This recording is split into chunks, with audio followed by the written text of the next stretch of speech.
isn't it? When you look back on something, it goes so quickly. It doesn't seem like it will do at the outset, or when you're halfway through. But yes, we are there. This is our final week, so I guess maybe we might have Mark joining in a moment, but we'll make a start anyway, because this week we're going to spend some time talking about measurements. I'll talk about metrics, and then we'll talk about how we can use analytics to help us to do these things, to measure our performance essentially on marketing. On Monday, it was a small group, but the attendees found it very interesting. So hopefully you guys will as well. And then we'll make space for plenty of time to have some more general questions about today's session, of course, but also anything else you might want to cover off. The last group, Mariona, I think you asked the question. Some of the other groups from the other day asked the question about whether they could download slides and things like that. They should be available for download on the LinkedIn group, but as a result of a few people asking, I'm going to put them all in one place, and then I'll also put the videos on YouTube, which is much easier to stream. I was asking about the videos rather than the slides, but because I already have the slides, but yeah, very helpful both. Yeah, I'll put the videos, I'll organize them into a playlist on YouTube, so and they'll stay up there. Anyway, for those of you who are using the LinkedIn group, that will stay there anyway. Okay, before I dive into the content, we'll sort of usual format, we'll do a bit of content, a bit of chat, but is there any general questions before we get going? Okay, let me share my screen.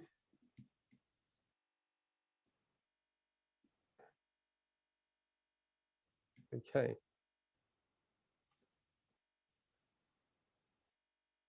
All right, so digital marketing course.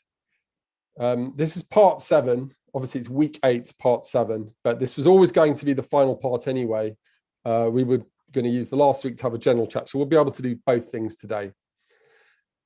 Okay, so in order to sort of get a grip on the sorts of metrics we use for the sorts of channels and tactics we use, it's quite apt because we can sort of briefly review what we've spoken about over the last couple of months. So first of all, if we talk about the paid digital marketing channels, so we've got paid social media advertising, we've got paid search advertising, and remarketing, which is a form of, can be search, and or social, and or banner advertising, so those banners that we talked about, so-called display advertising. Remarketing works across those tactics. But when we talk about these channels now, remember the funnel, the marketing funnel from week 1. So at the top of the funnel, sorry, it must be the right hand side of the screen potentially, as you're looking at the social media advertising. We said that works very well at the top of the funnel because it works. It allows us to describe a target customer or a target group of customers just by how they look like, or from a geographic perspective, or potentially even from a psychographic perspective, so-called demographic perspective, or a cross section of all of those things. So we can describe our customers, and then using the social media advertising tactics, we can actually reach them with actually knowing who they are, and they don't even need to know us. We can reach them via social media advertising. And for that reason, social media advertising works well at the top of the marketing funnel. We said that search advertising is great for potentially engaging and converting users that are so-called in market. So they're already potentially interested in the products and services that we've got available, because of the fact that they're typing in a search into a search engine. So if we're clever with the way we select our keywords and with our search engine marketing strategy, we can capture people who are actually interested. And the implication is they're sort of, or they're one step down into the funnel. So they're in the middle of the funnel somewhere on their way to making a purchase decision. And then remarketing is we can refer to it as behavioral targeting. So if someone has interacted with an ad or even if they've been on a specific landing page, we can target those particular people. Again, we don't actually need to know who they are. We can track them via cookies on a website, and then we can send them a specific message. So the remarketing audiences typically are further down the funnel still. And so the key points to remember is, where do the three tactics that we're talking about, social media advertising, search advertising, and remarketing, where do they work? Social media advertising works very well at the top of the funnel for the reasons that we've just said, because we target audiences by the way we describe them. Search advertising, we can target them by what they're typing in to a search engine. So we can understand their intent based on the sorts of words and phrases they're entering into search engines. And remarketing, we can target them based on their behavior. And because the remarketing activity is further down the funnel, there's a conversion opportunity. There's an opportunity for us to actually, close the sale if we're an e-commerce website, or generate an opportunity if we're a B2B website. So those were the paid channels. Let's talk briefly again about the organic channels. So we've spoken broadly content marketing, creating the right content that's going to resonate with our audiences is we can talk about it as content marketing, but actually it is content marketing, but it can be the fuel for many of the other marketing channels, not least SEO. So search engine optimization requires content so that we can mark it up correctly, and we can start to help our website to be ranked, and more specifically pages to be ranked for specific relevant keywords. And over time, this is an organic approach. It's an earned media approach, but over time this can be very powerful. Then we spent 1 week talking about organic social media marketing and our ability to engage with our existing networks. That it's, for many industries, it can be a great customer service tool. And then obviously PR, the world of PR and generating mentions across traditional media channels as well as digital media channels is obviously can be really, really powerful and requires content in order to make that play. So key points here, just to recap. So creative content needs to underpin our messaging strategy. So we know our audiences, we know who they are, we know what we want them to do, we know what we want to say to them. So that's the content should underpin those three things. And then if we mark it up correctly, we can start to rank for those relevant keywords in the organic search results. Obviously, we need content to be able to share our messages across social media, and indeed to be able to generate PR for our organization.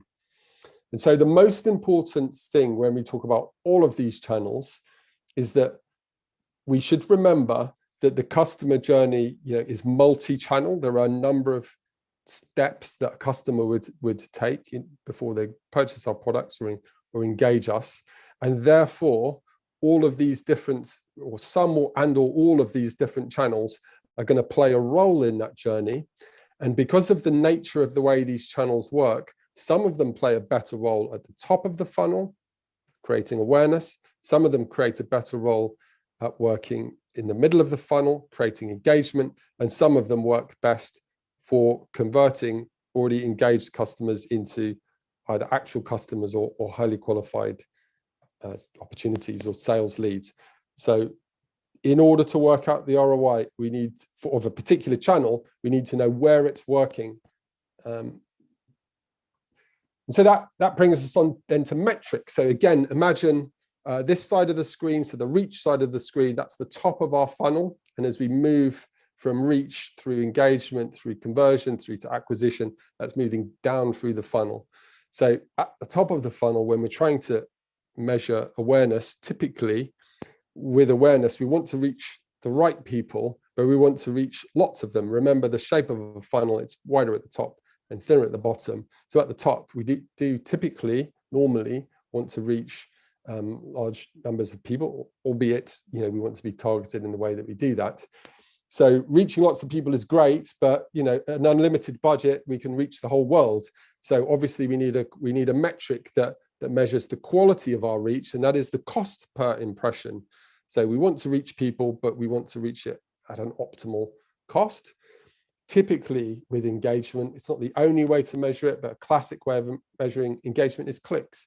So if we create some content, how many people are actually clicking on it? And we spoke in social media, it can also be sharing, it can be liking, commenting. But clicks is one good metric for engagement. And then again, it's not just about the number, it's about the cost, because we want to benchmark what we're doing, optimize what we're doing. So having an understanding of the average cost per click is important.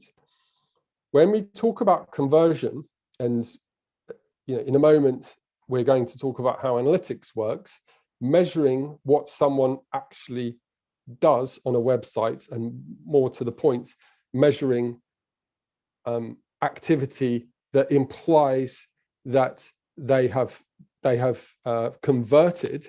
So if it's an e-commerce website, has someone clicked the pay now button and have checked out? A conversion might be, have they added a product to a basket? A conversion might be, have they signed up for an event? A conversion might be, have they pressed the apply now button and clicked through from my course page to the UCAS page where they can actually apply for my university course? And there might be any number of conversions. And we have so-called macro conversions and micro conversions, but these are things that we set up on our website typically, and we can track back a successful conversion to a piece of activity somewhere else, whether it's an organic search or a paid search or a paid social ad, or any other activity that we can track back to that goal. If we can track the activity and we've got analytics set up with the right goals, we can match these two things together, and then we can start to measure not just how many conversions we've had, but also if we understand what the cost was that we're driving into the campaign or campaigns that motivate that particular conversion, we can measure the cost, the average cost per conversion. Depending on the industry and the setup, if typically it would more be e-commerce plays, but potentially you can actually measure the cost per acquisition of a customer.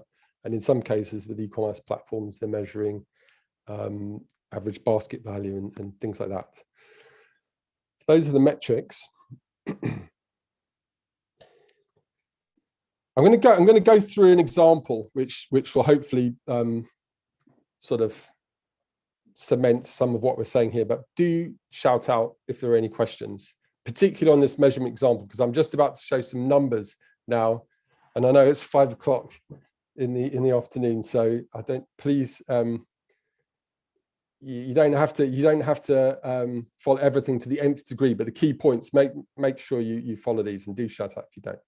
Okay, so here's an example. So imagine we are a marketing department, and to keep it simple, I'm going to use a simple example. We're a professional services business. We want to sign up. We've got a really key event, and then we know if we get the right people to this event, we know further down the road we're going to get some sales for our high value product or service. And so our objective is to get up to ideally 100 people to sign up for this event, 100 of the right people, because I've got specific buyers in mind. And because we know that events, we want 100 people to attend the event, because we know if we sign up people for events, always people will drop out. So we're going to go for 120 signups, and the assumption is that at least half of them will come to the event if we can get our 120 signups. And we've decided that we're going to create a promotional video, and we're going to do some LinkedIn advertising to send that video to create awareness with the right target potential customers, target profiles. In the case of LinkedIn, we're going to send people to a landing page. That landing page is going to sell the benefits of signing up for the event, and obviously have a link to a sign up form. And we're going to market to those people before and after the event.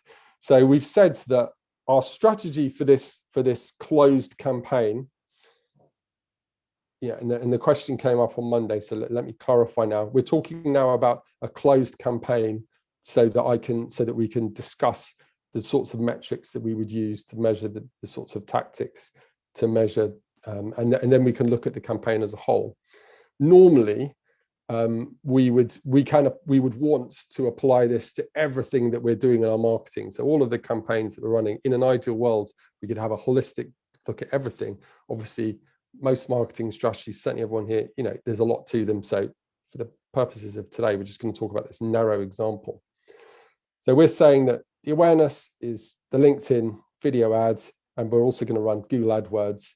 For conversion, we've decided that we're going to run LinkedIn advertising, we're going to run AdWords, and everyone who lands on the events page but doesn't sign up, we're going to create a remarketing audience using analytics and Tag Manager, which we'll talk about later. And we're going to put that remarketing audience into a remarketing campaign that will send banner ads saying, remember, we've got this event coming up. There's 2 weeks to go. There's 1 week to go. Sign up now before it's too late.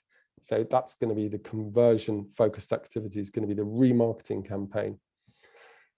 So let's imagine now that the event is run and the results have come in. And so first of all, we got, these are the channels across the top here. And these are the results in terms of metrics and impressions and clicks and signups. We'll talk through those in a moment. But in general, if you add up the conversions, which means signups, we've got to our 120. So we had 50 that came via organic. So it means they just went to our website via an organic search, or they went directly to our website and they signed up. And so using our analytics, which I'm going to show in a minute, we see that we got 50 signups from the organic channel and from the direct channel.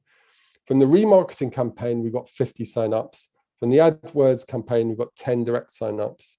And from the LinkedIn video ads campaign, we got 10 signups. This is how much money we spent on the advertising campaigns. This £4,000 is a notional amount of money that we spent, on resources, internal or otherwise, to get the video built, the landing page set up, and everything working together.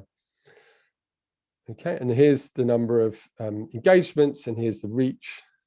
So the question is, there's 3 questions that I want you to consider.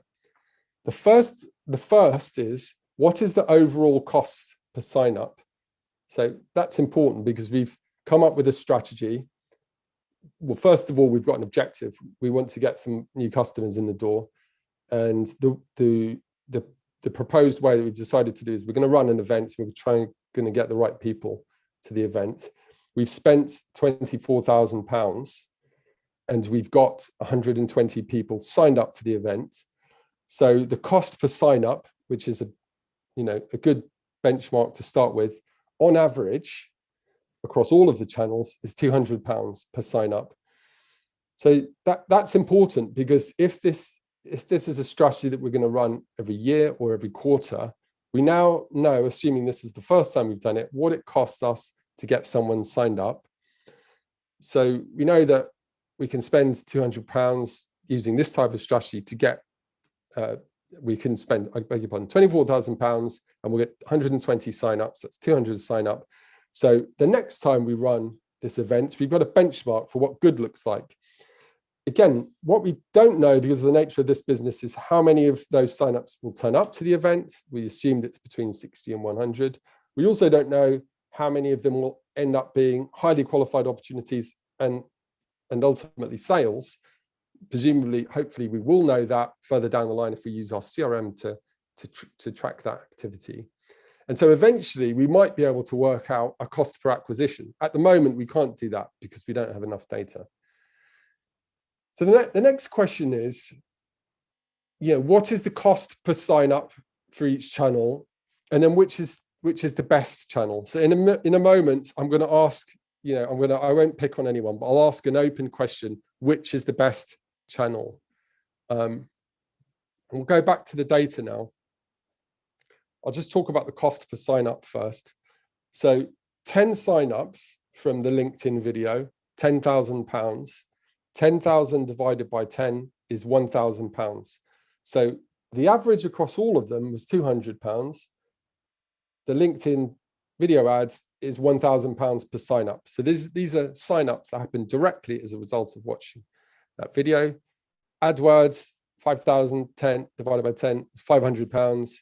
5,000 divided by 50, the remarketing is £100, and 4,000 divided by 50 happens to be £80. I did the maths earlier. So those are the numbers. So I'll throw it out now to the audience. What is the best channel?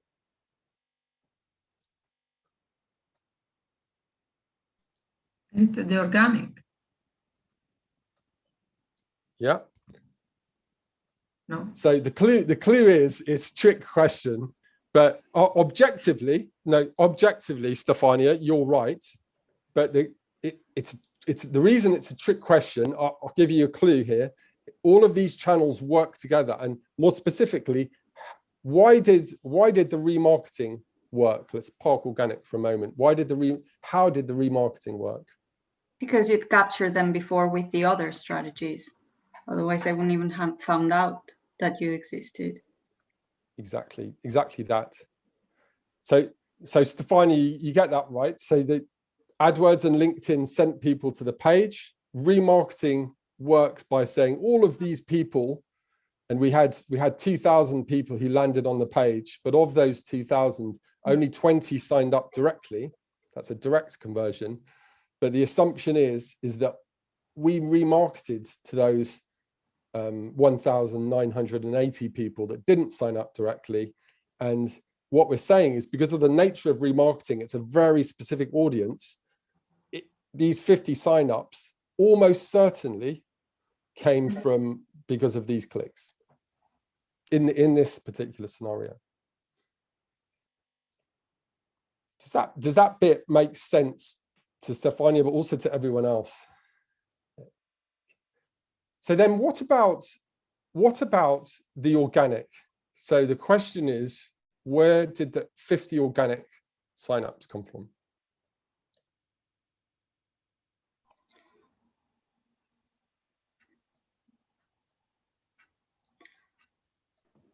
Well, it's a similar thing in that if it's organic, they were already either looking for the topic that you're promoting, or they already knew who you were, so they went straight to it. So you need to have captured them in the earlier stages. So it's all part of the funnel that you always mention. Yeah, that's a really, really good answer. I want to add one really important point here, because this came up on Monday, and it's really important. So when Mint Twist or any digital agency, or if you're operating it yourselves, when you go into the ad platforms, they will typically report direct conversions. So that's where you can see, I put an ad, someone clicked on it, they bought straight away. There's something else that the platforms allow you to track, and that's called assisted conversions. And assisted conversions typically means if I run an ad, a video ad on Instagram, for example, and someone clicked through to my website, they didn't do anything, but then, and you can set the time limit, there's a maximum time limit, but if they come back, for example, within a week, so 6 days later, and then they completed a goal, they completed a trackable goal, then that would get shown as an assisted conversion. So for simplicity's sake, I haven't really put that in here, but what we would normally see is when you run an advertising campaign, particularly if it's an awareness-focused one, you'll get a limited number of direct conversions, and you'll get also some assisted conversions. Now, what the ad platforms can't track is if, I, as a user, I'm on this particular computer and I see an ad and I engage with it, and then I go home onto my home computer that's on a different IP address with different cookies, and I'm not logged in with my work account, it's very difficult for the ad platforms or analytics to connect those two sessions and say this is an assisted, but it's an untrackable assisted conversion, if that makes sense. So, and really, here's the thing that's really important. when you run something like a TV advert, a traditional TV advert or a traditional newspaper advert, if you do that activity, typically you can't, it's not like digital activity where you can connect and say, because of that activity, I got this many sales. But what you will get is an uplift in organic traffic. You get more visits to your website. And this, what PR teams will typically do, and Sandra could probably talk to this, you get a piece of news that goes in the press, and then you get a big lift in organic traffic. Now, it's very clear that the reason you've got that lift is because of that marketing activity. And so the same is still true of digital advertising, because although the sort of the common sort of understanding is that everything is trackable, it's not actually the case that everything's trackable. A lot is trackable, but assisted conversions typically not all of them can be captured.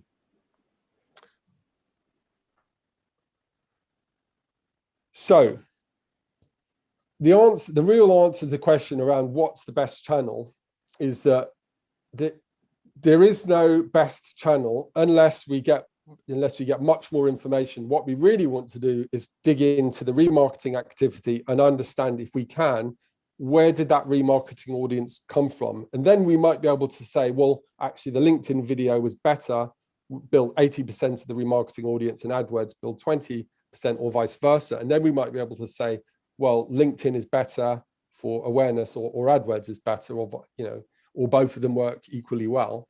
And on the organic, similarly on the organic channel, what we want to do is measure the organic traffic that we had in the absence of a campaign and the organic traffic that we had as a result of the campaign. And we might again be able to sort of come up with some more subjective insights about what works and what doesn't work.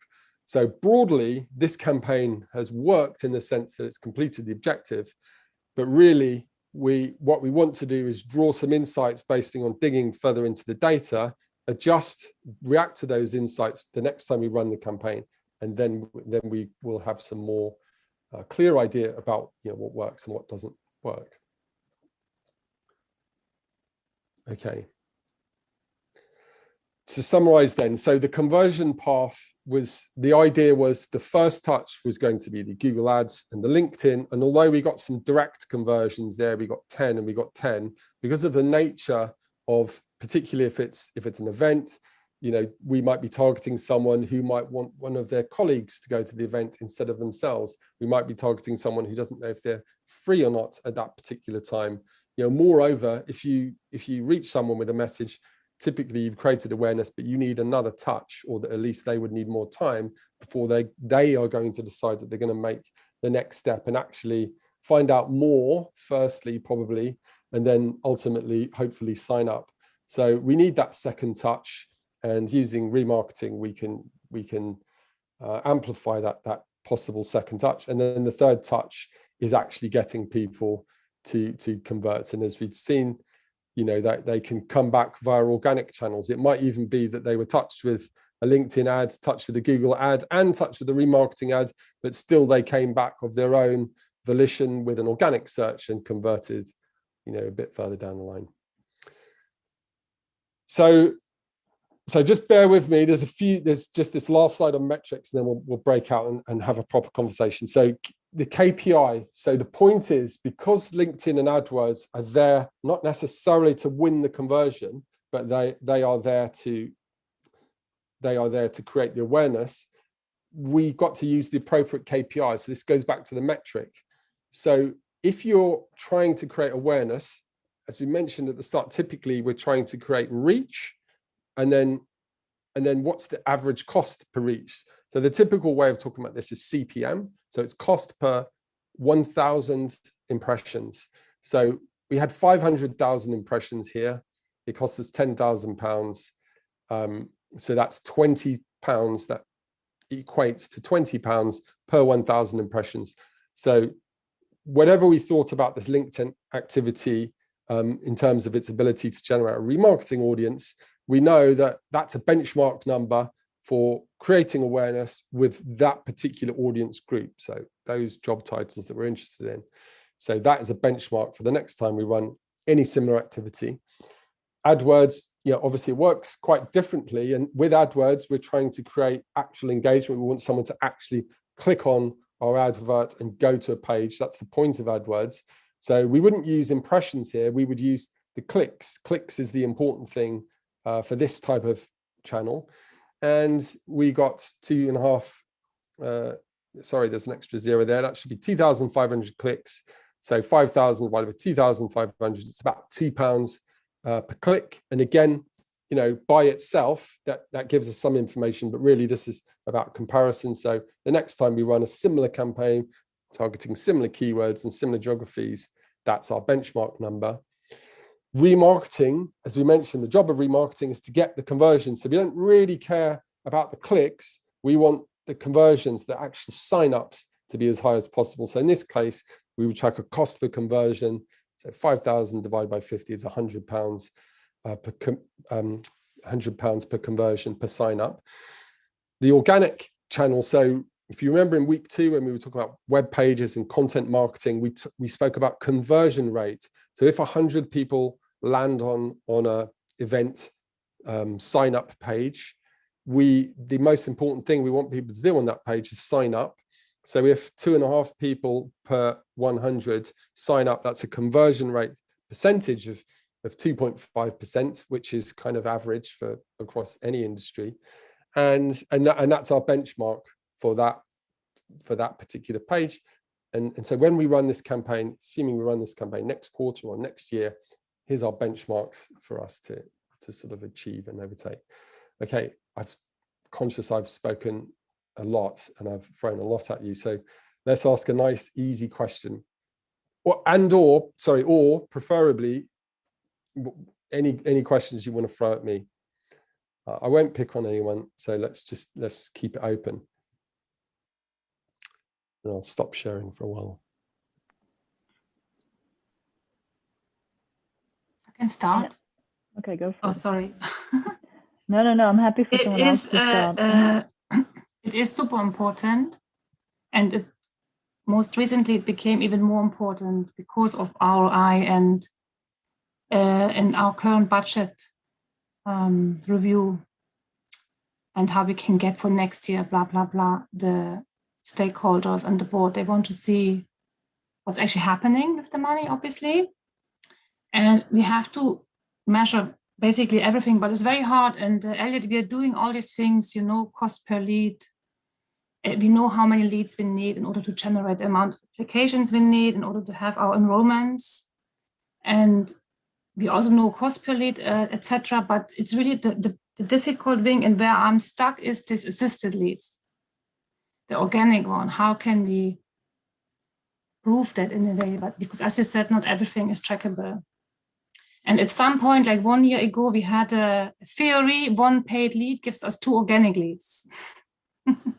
But this year is a different case, and Corona came in, so that theory was overthrown. So it's organic ones or assisted lead it's really hard to crack this in terms of our AI perspective. So that's if anyone has an idea how to do it, please. Yeah, but yeah. I mean, I'll sort of give a stab at answering that, but before I do, is there any related question? Because the good thing about being on the Wednesday group is I can see the questions that were asked on Monday, and I can I can bring them to bear. And we went deeper into this topic and some related ones. So before I dive into that, anyone else, any comments? And I'll answer everything together. I'll try to.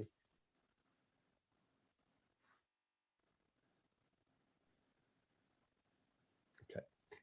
So the short answer is it is really difficult. And before I sort of talk about some ways that you could do it, let me also give you some important information. So some of you might be aware that Apple iOS 14 more specifically, so the operating system for iPhones, have introduced some updates that essentially allow users to opt out of tracking for Facebook advertising, which incorporates Instagram as well. and broadly, anytime anyone launches any app where there's any amount of tracking, iOS is going to pop up things saying, do you want to be tracked by Facebook? Yes or no? And the assumption is, and the early data says it's true, that the vast majority of people are going to say no, and they'll opt out. And what this is going to mean, it's going to mean that assisted conversions and direct conversion tracking for Facebook and Instagram is going to be, even lower, even harder than it was before. So when your digital agency, who it doesn't matter who it is, when they report, they are not going to be able to report as many direct conversions. What it definitely doesn't mean is it has no difference to the actual conversions you will achieve, but it will have a difference to the like, let's say, guaranteed absolute cast iron conversions that Facebook, in this instance, Facebook advertising did achieve. Google Chrome is just about to do something very, very similar, but on Google Chrome. So iOS 14, it affects a lot of iPhone users, not all of them, because not everyone's got the latest phone, but eventually the assumption is it's going to affect an increasing number of iOS users. If Google Chrome goes through with what they're saying, it's going to affect a really large number of users. Google Chrome is essentially saying it's not going to allow tracking on its browsers, which is a very popular browser. So the bad news for people who really want and needs tracking is actually it's going to get harder, not easier, because of well, in this case, it's the companies, essentially Google fighting against Facebook and Apple fighting against Facebook, but also there's regulation coming down the line. So we've spoken over the last few weeks about, the ability of these platforms to sort of follow us around and stuff. So governments are looking into that. There's sort of tax revenue is one aspect they're looking, but they're also looking at privacy regulation. So those are the challenging things. But having said that, if you can get a really good handle of analytics, and the reporting that comes out of the ad platforms is good, you will be it is possible to draw insights by comparing period on period results and campaign on campaign results and year on year results.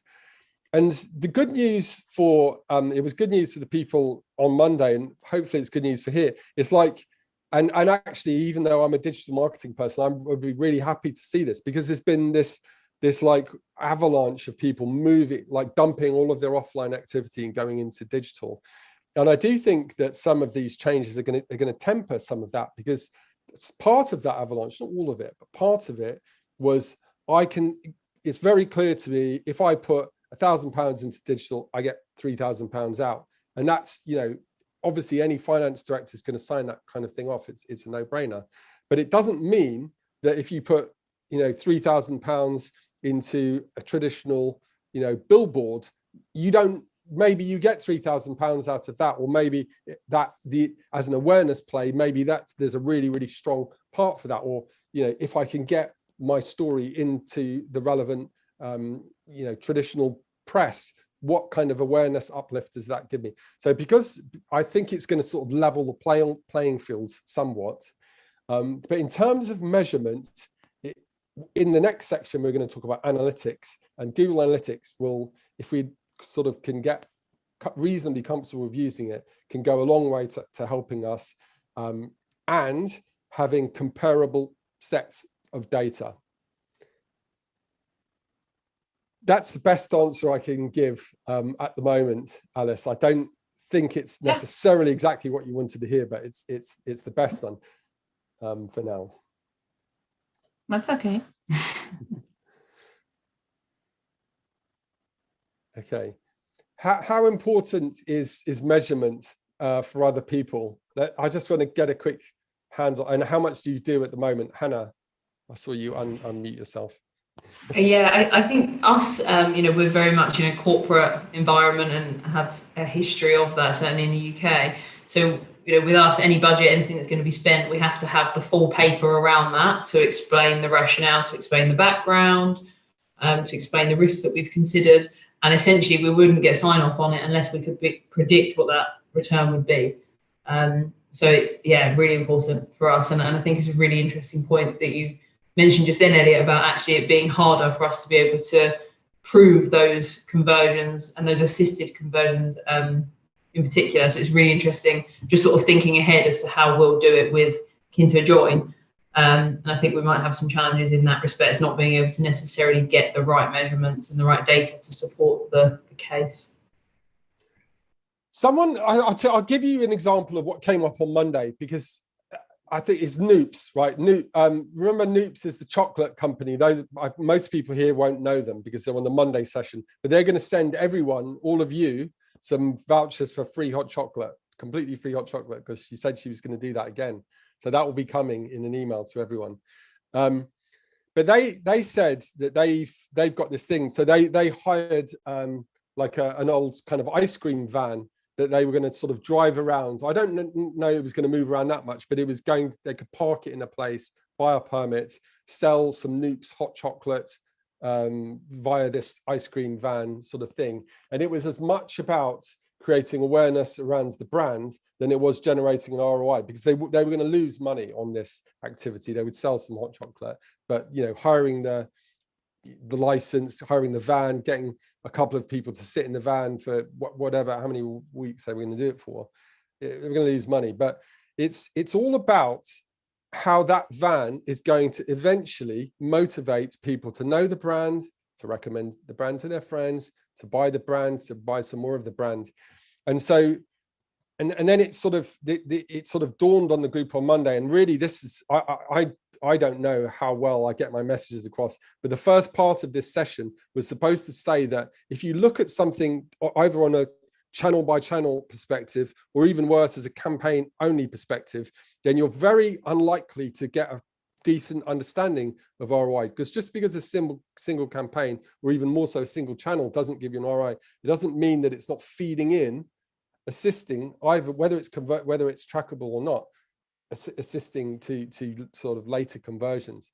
So I would say, Hannah, the really important thing for you, but pretty much for everyone, is understand your whole strategy and understand how all of those channels work together, and try and get a total view of what's going on, as opposed to looking at something in terms of a specific campaign. And if it takes your customer 2 years to make a decision, particularly if you're a new business, you're really only going to know how your whole strategy works unless you run for 2 years, like the lifetime of an average customer journey, because you'll never track the person who you reached right at the start of their journey until that 2 years has elapsed. And then even worse, in a way, you're then going to have to wait another 6 months to compare, or at least another 6 months to compare a 2 year period versus a 2 year period from today's date versus 2 year period from a date further back in history. And then you can make, are we improving? Are we flat? Or are we going down? Yeah, and obviously in between that, what you're trying to do, and this is where the trick is really, the individual channels and the individual campaigns, how are they working to do their particular jobs, and what changes can I make? And we just got to resist making changes too quickly until we've got a complete picture. Elliot, a question about the ice cream ban, but can you ever measure whether it worked or not? Losing some money like that, whether in a year or 2 years, this money, can you ever know whether it really worked or not? It was worth doing it, losing some money, but had a return in a year's time, or not, or it's just a guess? Yeah, I mean, there's guesses and there's educated guesses, isn't there? Of course, yeah. So I think, look, in the case of Noops, it's a bit easier because obviously it's a chocolate brand, so their customer journey is way shorter. I suppose I'm speaking. Actually, pretty much everyone on this call are going to have longer customer journeys. Everyone than a hot chocolate brand. So the other thing to say is their brand's growing, they're in growth mode, they're investing into the brand. So it's kind of easier for them just to kind of try these things. But their opinion is it's experiential marketing. They do have some evidence that when they open a physical shop, they get brand awareness. they have grown their brand as a result of opening a physical shop in several locations in London. So they are viewing it as, look, it's not actually a physical shop, but it's another physical place where our brands can get exposure, and we can move it into territory, into areas where we think that our customers are going to reside. I have to say they're dovetailing it with digital, so they're doing some what we've recommended, doing some geo-located targeting advertising around that location. So they've got the touch point of seeing the van, but also getting some hopefully getting some touches from some geo-located digital advertising as well. And so I would say, in answer to your question, Flavio, it's an educated discussion. And Sandra might be able to talk to us. PR teams will typically, when they get a bit of PR activity in the press, they will look at analytics over the next days and weeks, and they will measure the uplift in terms of organic visits to a website. And that's another way of doing it. Yeah, and I think it's a hugely complex thing to do, right? I mean, as an agency, for us, there's some added complexities with sometimes not, having access to Google Analytics for certain clients and things like that. But overall, it's such a complex journey for a lot of clients, whether that's kind of consumer facing or more B2B trade. That is something that's really fascinating. And we do have a planning, research and measurement practice at Finn, who kind of try to really look into that in more detail, and also working with Elliot's team. There's a lot of different ways to try and understand that journey, and kind of try to, I guess, bring different sources together to then hopefully get a clear picture, or a kind of at least partially complete picture of the entire situation. But just kind of, we're all consumers, right? So it's really hard to even understand why we buy something, or why we kind of realize, oh, this is hot chocolate, I want hot chocolate. So kind of doing that for someone else is complex, but I think that's what makes it so fascinating. And from the PR point of view, that's something that we try to give different clients, and we try to find good approximations for it. But it's one of the main challenges, I think, for a lot of marketeers all over the world. I think if it was easy, someone would have solved it by now. Yeah, because that's the big problem for us to measure, as you know. I mean, we are not selling, so we are just promoting. And how do I know if at the end of a campaign whether that was the right one or not? I mean, of course, the impressions, the awareness, but at the end of the day, at the end of the funnel, we don't get there, so we don't know. Yeah. I might have asked this in one of the early weeks, Flavio and Stefania, but do you measure number of flights into, or beds booked in Italy, hotels or something? Yes, we do. We get all the data from the Italian National Office Statistic, as well as the British one. So plus now and then we buy some trends from Skyscanner or these companies. But yeah, we do, yeah. And then also in details, of course, I mean, how many were hotels, or Airbnb, or all the detailed ones, by age, by gender, by education, or income. Yeah. The thing about, sorry, go on. No, I just wanted to say, so obviously anything that is not online is difficult to measure, really. Anything that we do online, influencer marketing, or Instagram sponsored post, or what we did with you as well. Obviously, we ask for the report from the company that does it for us. We don't actually do it in-house. But I mean, we don't have to apply ourselves to extract the analytics. We ask the company. Yeah, of course, yeah, no. Obviously, the head office in Italy, they do measure, because they have centralized Facebook and Twitter, YouTube, etc. They do measure themselves what their activities. Obviously, as Flavio was saying, anything that is offline is not online. then it's difficult for us to see eventually how many of these, how many people will eventually be inspired to buy holidays in Italy. So it's very interesting to know how you measure it. You know, this lesson is very interesting. Although we wouldn't do it in-house. You know, we would always ask your company, for example, if we do it with you, to do it for us. But it's important to see the results, you know, of the money we spend. Yeah, exactly. I think, yeah, look, in your particular actually an example of, again, of everyone here, it's not easy, right? It's really not easy. And you got to be a little bit careful, because at some point you don't want to spend more on the measurement and reporting than you are on the actual activity. So you got to get the balance right. Yeah, but for example, I think probably, Alice, I'll use sort of Richmond. You know, there's a lot of campaigns that universities run, digital campaigns, paid advertising, organic, you know, and there'll be other things they do.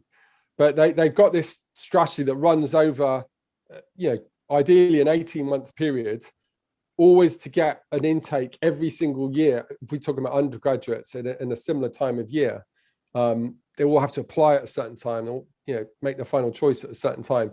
And there's this like rhythmic process. So in that instance, yeah, and Alice, it would be interesting to hear how much of this happens, but you do get the opportunity once a year to sort of look at everything that happens, make a year-on-year comparison, and kind of have some objective insights. And Sandra mentions there's a lot of like really powerful tools, and Flavia, you've mentioned some of them, that where data sources that you can draw data down from, and by cross-referencing some of these, but also crucially making these period-on-period comparisons, it becomes feasible for you to sort of tell a story to, you know, to budget holders, or, you know, decision makers, whoever it is we have to speak to. Alice? Yeah, it's a bit, I mean, I'm with Richmond University since 2 years now, and they only started, that's the funny part, having a digital footprint 2018. Very laid back and behind, let's say, in a way, right? I have to admit. So we don't have really much data to look at, but you can see before, when there was no digital activity, it's flat. There's nothing really happening on Google Analytics.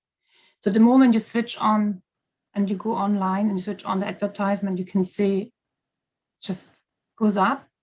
And then when we switch off, if we go offline, let's say, you can see it flattens again in Google Analytics, the traffic. So, I mean, we can compare but then we had Corona as well, which tried to compare, you know, 2019 was a good year, and then Corona came, which was not a good year. So now we're in 21.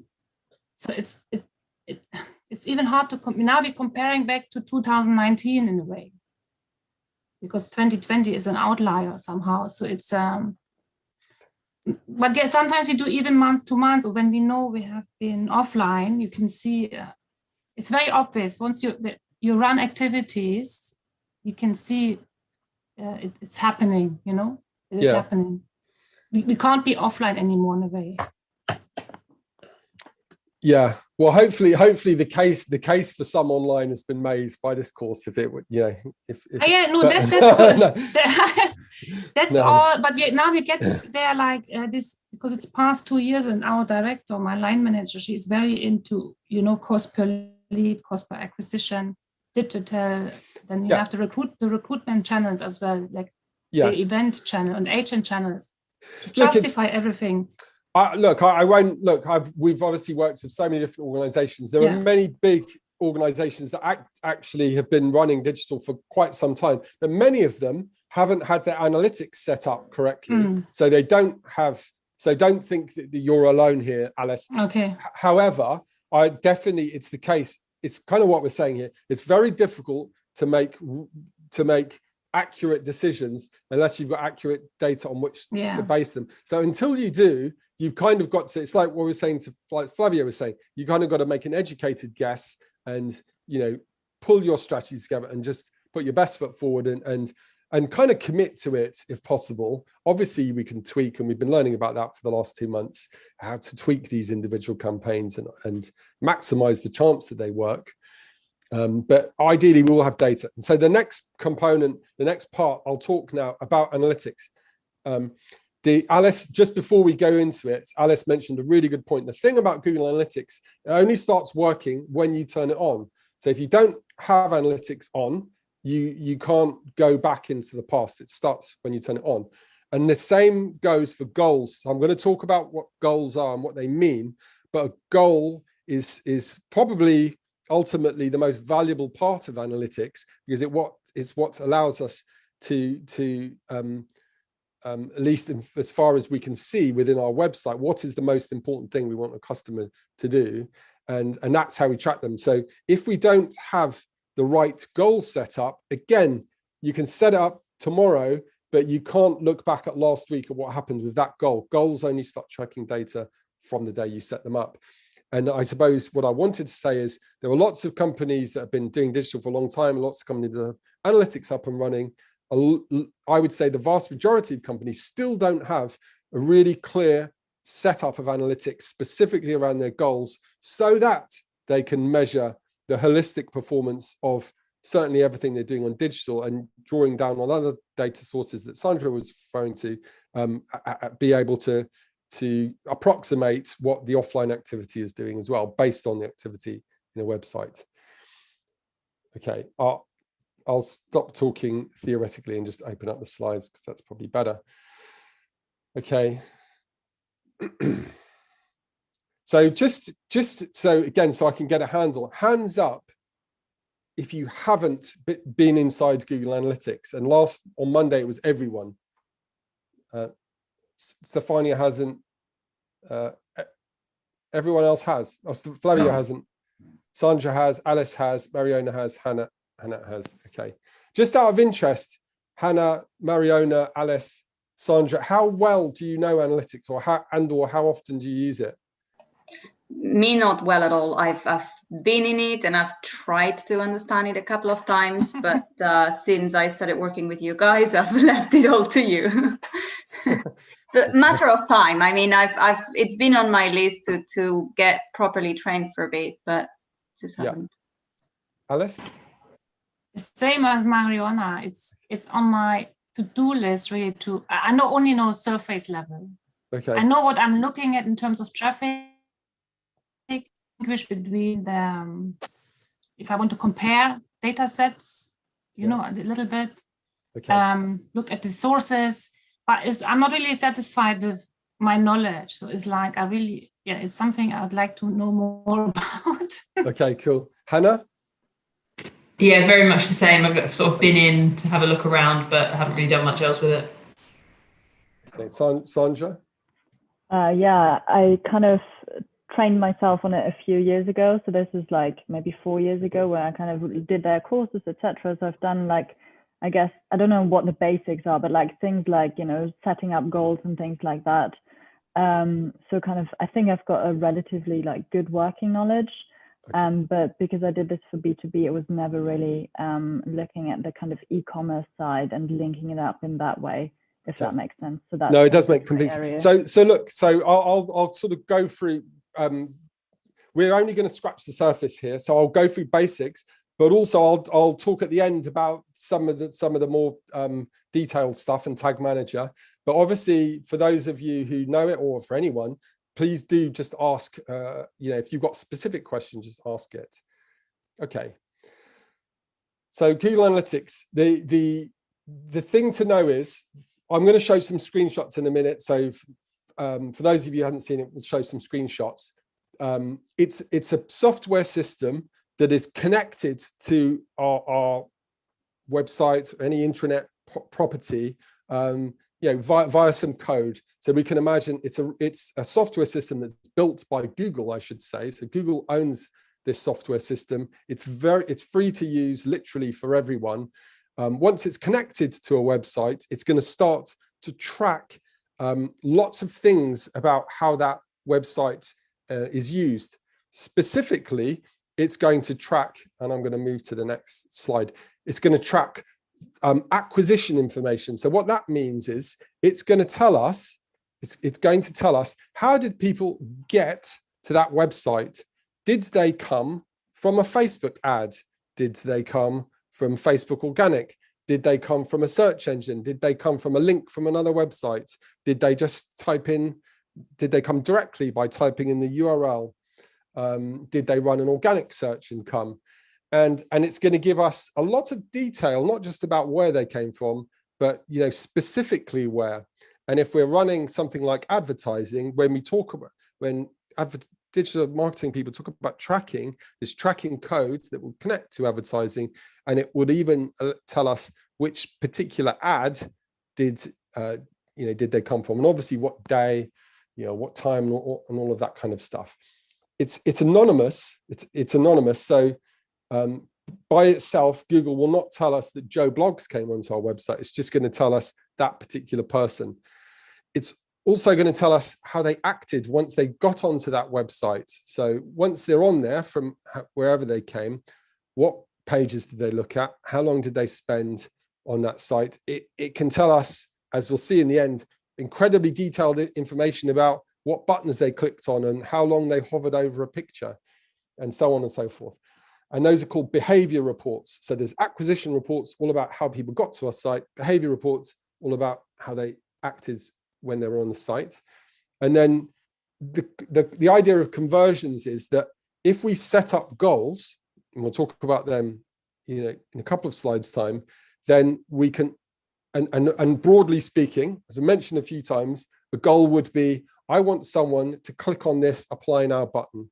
And if they click on that, I want Google Analytics to fire and say, that's one goal that's been scored. Or I want someone to click the buy now button on my e-commerce website, and that's one goal that's been scored. Or I want someone to fill out a form and complete their details, and that's one goal. So you can have different goals and set up a number of them. But whenever a goal is fired, I want to be able to track all of the people who, I want to track all of the sessions where that goal was completed. And I want to look at them from the context of the behavior and the context of their acquisition. So I can start to learn the people who come from Instagram are more likely to do this type of thing and have this type of behavior. So I can create reports that where I can draw down these types of insights. And so the ABCs of Google is acquisition, behavior, and conversion. And in terms of the way that you use it, going back to the slide, that we just mentioned, you can look at measurements. You can look at reports. There are hundreds of reports, and you can create bespoke reports. You can have. There is so much data inside Google Analytics. But the important thing is that we don't get too buried in the data, because it's very easy to get buried in the data and go down these rabbit holes. But actually, let's measure something. Let's go into Google Analytics with a question. Let's get the data that we need to answer that question. Then let's draw an insight. Let's decide, an action that we want to take. And typically that's going to be making a change either to something we're doing in our digital marketing or potentially a change on the website itself. And we let that run for a period of time, and then we measure the difference. Did that change have the result that we wanted? Have we improved our marketing? And that's broadly how we want to use Google Analytics. So acquisition reports, as mentioned, which channels are people coming from? Which websites refer traffic? So a really interesting one for us to say is, which websites are sending traffic, to our website, because very often that's going to be interesting, and we can tell a lot about search as well. So hopefully you can see this okay, but like I said, we can only scratch the surface here, so I'm just going to show some screenshots. But this is an example of a channel report, and a channel report is probably the first one that you would do inside the acquisition set of reports. And typically it's going to break down the channels, top level channels. So we've got organic search. This means people have typed in a search phrase in the search engine, and as a result of seeing our result, this number of people have actually clicked on our site. So 44,000 people have got to our website via an organic search. That means 44,000 people clicked on a search result within the time period that we set, and you can set whatever period you want. 6,000 have come direct to our site. So it was either in their browser, or they typed in the name directly. A referral is a really interesting one, particularly if we're looking for opportunities. Referral means another website that's not Google search, another website had a link to our website, and they clicked from that website and they reached our website. So those are referrals. So for the eNIT website, for example, you will very likely be referring lots of traffic to lots of partners and associates that you work with. You will be generating a lot of outbound referrals. When you look in your own analytics, you'll be looking at people who are referring traffic to your website. Social, as the name implies, this is all of the traffic that's coming from the social media networks. Email is email traffic, and paid search, if you're running any, will show there as well. The important thing to say is you can always drill down in analytics. So if I click onto social, it's going to tell me, it's going to break it down by Facebook, Instagram, YouTube, Twitter, LinkedIn, and it's going to order it in descending order of which channel sends me the most traffic. So you can tell numbers, but as we move along here, for those of you, hopefully you can see, it's going to tell us things like the bounce rate. So bounce rate is the percentage of people that land on the site, look at one page and no more than one page, and then leave again. So traditionally, you want bounce rate to be lower rather than higher, because lower means more people are getting onto a page and then they're continuing their journey through your website, which is what we want. Pages per session is if they come via the organic channel, they will, on average, read 1.28 pages. So an average person is going to read just over one page. However, if they come via an email campaign, they're going to read over 2 pages. It's quite normal if you've got an email list. Typically, it's a qualified list. So if you send an email to people on your email list, they're going to be more engaged. So a larger number of pages per session means that that group of users is more engaged with your website. Similarly, the more time they spend on your website is an implication of how engaged they are. So look, in this case, we've got our goals set up. So these are the things that we want people to actually do. So this is saying the percentage of people who complete a goal when they visit our website from organic search is 0.5. That's not particularly good as a benchmark. But if I run in terms of referred sites, so websites that link back to me, people who come via those websites are 3 times more likely to convert. So it's telling me that my referral traffic is more valuable than any other channel except for email. Now, that would be great, except the problem with email is it's a very small number. So yes, the conversion rate is high, but it's a small number. So I can't really rely on that.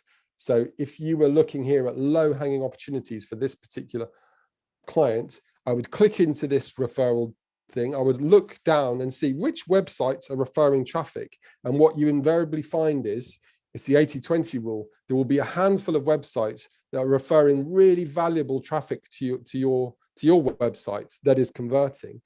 And the low-hanging opportunity would be go and find more versions of those websites, if it's directory sites or if it's a particular type of site, and get more of those links, get more of those relationships, and or reach out to the websites that are referring traffic to you. And is there more we can do with you? Can we have some sort of joint event? Can we create some content, together? So that's the way you would use that that sort of report. Here's an example of the the referral report. It's going to give you a list of the websites, and as you can see, you can get some really big differences. This particular website is sending really valuable traffic. 15% who click from this website onto the website that this analytics is working for are converting. That's way higher than any of the other channels, any of the other referrers. You can get information on search terms as well. So which search terms are driving the most amount of traffic? You know, as we mentioned in the SEO week, the majority of your traffic will come from branded search terms, so your brand names will be high here. And it's going to be interesting for you. What are the generic, the non-branded search terms that are driving traffic to your website? Behavior reports. I'll sort of jog through these last slides and do shout out, and we'll also go into Q&A. So remember, behavior reports are how do people act on your website. And one of there are, as we mentioned, there are loads and loads of reports. I'm giving you the main ones here. One of the main ones we'll look at is which actual pages are the most popular. So when people get on my site, which pages are they looking at? And the backslash will be your home page. So, you know, for almost everyone, that will be your most popular page. And the default is, you can organize this in any way you want. The default is number of sessions descending. So the second most popular page for the Mint Twist website is Meet the Team. If you're an agency, you know, that's quite normal. Contact us. For us, that's the page. For if you're a professional services company, you want people to contact you. So it's great that that's our third most popular page. The insight, the opportunity here, particularly if your organization has been creating hub content, so blog content, this type of content that we can use from an SEO perspective to capture traffic. So if you see a blog page that's particularly, you know, popular, in this case, you know, this is the Mint Twist site has thousands of pages. You know, this particular blog page, you know, is way more popular than others. It means that this page is ranking. Typically, it would mean that this page is ranking very well in search engines for some specific terms that would obviously be related to this specific article. If you see a page like a blog article that's driving a lot of traffic to you, it's an opportunity for us to leverage more of that traffic. So I'll show you in the next slide an example of how you would do that. So you would have a look at that actual page. And in this case, there was an article that was written by one of our team years ago about Google and Naver. So Naver is the South Korean equivalent of Google. It's their main search engine in Korea, in South Korea. And this article was just exploring, you know, how, you know, the differences of how they work. And it's a really popular article for people wanting to find out more about Naver, because there's limited information on the internet about this, and Google's ranked this particular blog site very well for that.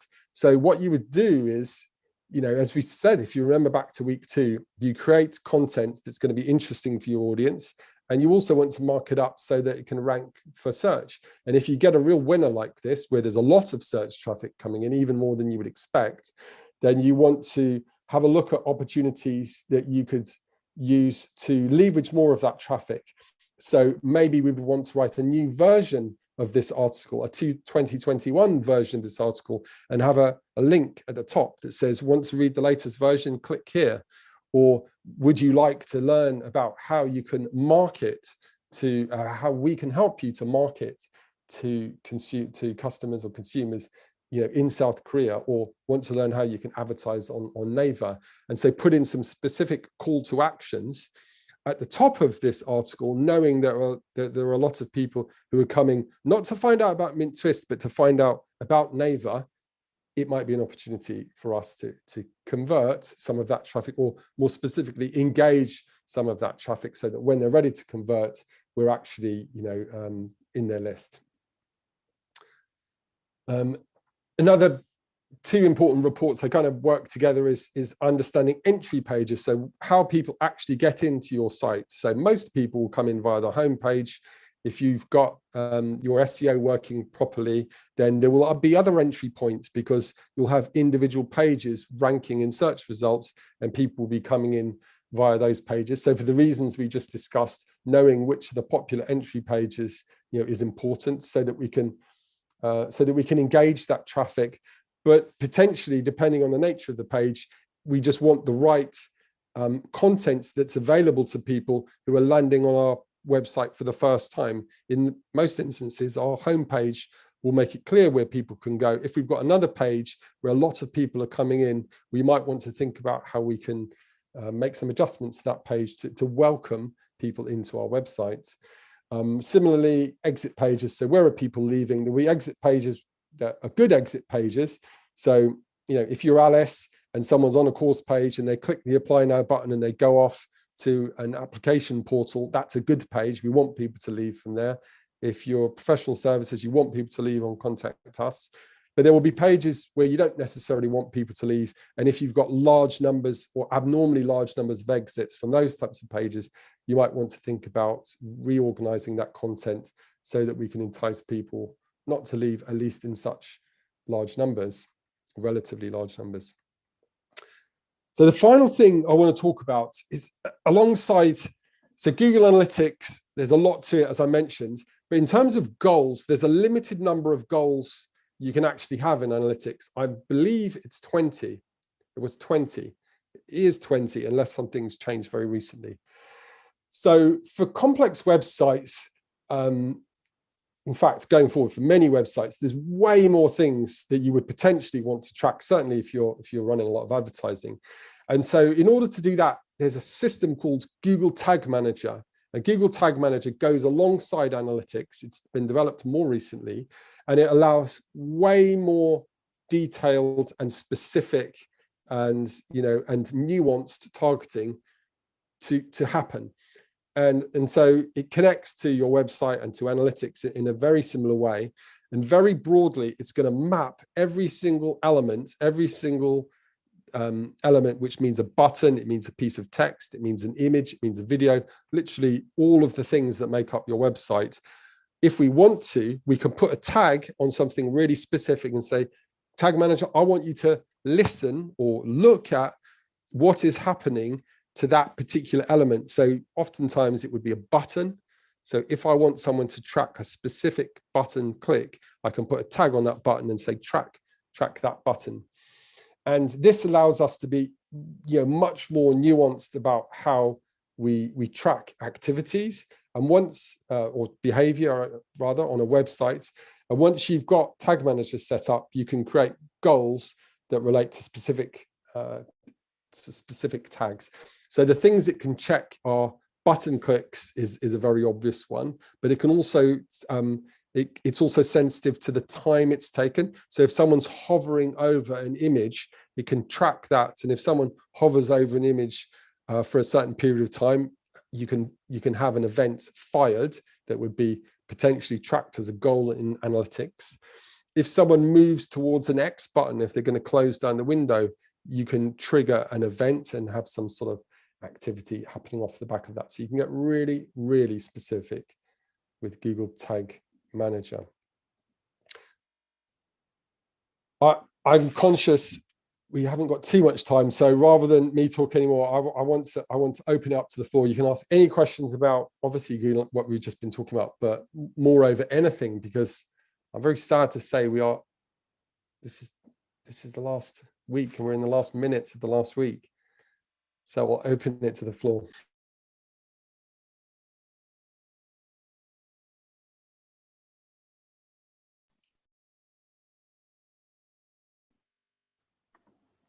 I don't have any questions. I just wanted to thank you. I think it was a really insightful series of sessions, I guess, and I really enjoyed them. Well, look, yeah. No, I was going to say exactly that, and I was going to say as well, I like how, you know, at the beginning you sort of get the strategy and then you go into each of the pieces, and then today it all comes together because you see why every part of what we've talked about becomes relevant in the end. So I really enjoyed that. Thank you both. I want to say it's been a really genuine, sincere pleasure to do this with all of you. It really has. And yeah, so look, I want to thank you. I learn a lot from running these, and with this particular group, I feel like I've learned a huge amount, and I've got to know you a bit better than I did already, which is also lovely. Thank you so much, Elliot. And for me, it's been very interesting. Many things I probably won't be asked to do, but it's good to know them, good to understand also the reports that I'm sent. It's quite an in-depth matter. You know, if you really want to go deep into it, you should spend quite a lot of time, you know, trying and reading and studying. But you've been very succinct, and it's been very, very helpful for me. Thank you. It's Yeah, my same pleasure. from me. Yeah, thank you very much, Elliot. For me, it was a good refresher in a way. And sometimes I wonder, and I don't know if someone else has this feeling. I mean, my job title is head of marketing in a way. I do a bit of everything. I'm more like, and then you have these digital people. Because sometimes I feel like I know what you taught us, or what we were talking about is like, I mean, there's so much into it when you dig deeper. But I suppose this is an extra skill set, and I shouldn't really be worrying because you have all these digital people around you as such, right? Or the agency. I sometimes wonder how much I should know in detail. As in this Google Analytics, I know the surface, but then I wonder I should know much more. But then it goes very into details and gets very technical. Yeah, I want to say actually, particularly for Alice and Hannah and Mariona and Sandra, but also Flavio and Stefani, if you want to learn more about analytics, because I do think it's the one, if you are gonna dig in, it's probably that more than anything for your role, Alice. So I've just put in the chat a link to Google has an analytics academy university. And if you click on that link, the first sets are the beginners tutorials. So what I've just given you, they'll kind of give you that, but a bit more as well. And I would, a couple of other people, 2 people on Monday asked for that. And I would encourage you to look at that if you want to know more about analytics. But I think both what Stefania just said and what you've just said, Alice, is absolutely right. For me, particularly for you two, but for everyone, I think on this call, probably the best value is from this course is that you don't need to be, you know, you can't really, hopefully you can't be overly bamboozled by tech jargon, because you kind of know how these things work. And I think that is, you know, I think that's quite powerful. And yes, of course, some of these are specialisms, right? You know, like a lot of specialisms exist in many industries, but actually we as marketing managers, you know, don't need to understand everything to the greatest level of detail. We just need to know what good looks like, and we need to know the right questions to ask. Yeah. Well, to thank you as well. I mean, repeat, and then thank you very much. I mean, as Stefania said, probably we won't be using everything, I mean, directly, but it's good to know. I mean, when I speak to an agency or to anyone, at least I know what KPI is. I didn't even know that. So, no, it's really good to know. I mean, to understand as well. I mean, this new, which is fairly new for us. I mean, we never used this digital marketing until a few years ago. So thank you very much indeed. My pleasure, Flavio. And just to mirror basically everything that everybody else has said, just thank you, Elliot. It's been really, really interesting. I know from talking to Lucy, she's loved the Monday session as well. And I think it's been great, like Stefania said, just to get a kind of really good overview. There is so much depth behind it, but I think the way that you've summarized it's actually made it really easy to understand. And we'll be able to then apply that. And even if it's not doing it day to day, because I'm not a technical or digital marketeer, but just being able to understand it, I think the way that you've done it's been great. So thank you. It's been really, really great, really enjoyable, and lovely to meet you all and talk to you all over the last 8 weeks as well. Yeah, lovely to meet you all. Yeah, you too. Sorry, I did forget to say, Mark told me at the start of the session that ironically he was finishing up a marketing plan that had to go out today, so he couldn't come. But yeah, he's also enjoyed it very much. I think it's been obvious. He likes chatting and discussing a lot of things. So yeah, you know what, I want to say before everyone goes, I've really enjoyed each one of you. Thanks again for, you know, for the nice things you're saying, but more importantly for joining. But I what we're going to do is run not like full-on educational sessions like this, but definitely want to have the get-togethers where we can have where we can discuss either trending topics or up and coming topics. And we might do these virtually, but you know what? I really hope that we can actually do them in person in this Liverpool Street office.